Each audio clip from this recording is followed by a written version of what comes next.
সন্ধেবেলায় গাছের তলায় একা বেড়াল ঘেঁচা ডালের ওপর বসে আছে সুন্দরী এক প্যাঁচা।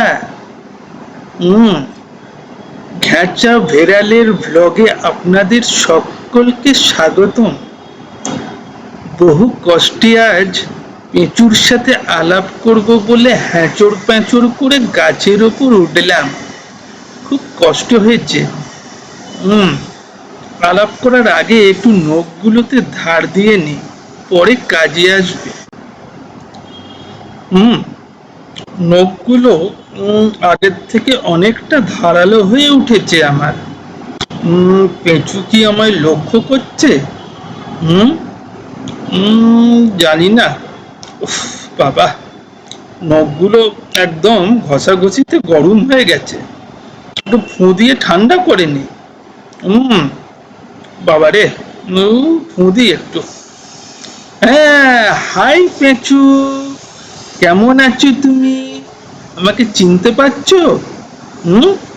আমি আশায় তুমি কি খুশি হয়েছো? ঠিক, আমি জানি খুশি হয়েছো তুমি। হ্যাঁ বলো।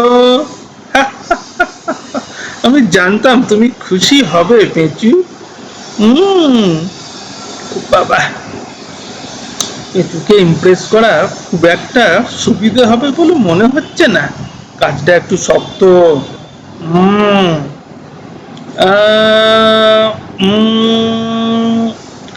আমি কিন্তু প্রত্যেক দিন বিকালে তোমার গান শুনি মালিকের ঘরে বসে। তোমার গলার আওয়াজ আমাকে মুগ্ধ করে।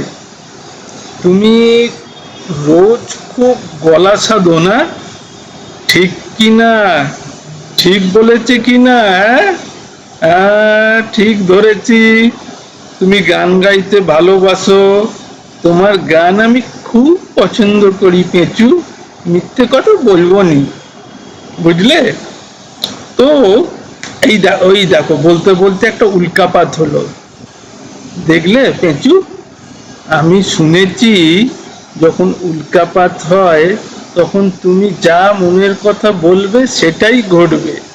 এই তালে আমি একটু পেঁচুর গা ঘেঁষে বসার চেষ্টা করি, দেখি পেঁচু আমার ওপর ইমপ্রেসড হচ্ছে কি না। এই তো তাকাচ্ছে আমার দিকে পেঁচু। ও বাবা, এই ওমা, পেঁচু রে বাবারে, ধাক্কা খেলাম। কি হলো? পেঁচু এরকম চিৎকার করে উড়ে গেল কিনা এদিকে? আমি তো পড়ে যেতাম অনেক তুলে, গাছের ডাল ধরে ঝুলছি। হ্যাঁ, কি হলো এসব? যা যা যা যা, তোর গানে পেঁচুরে সব ভুলে গেছু রে, তোর গানে পেঁচুরে।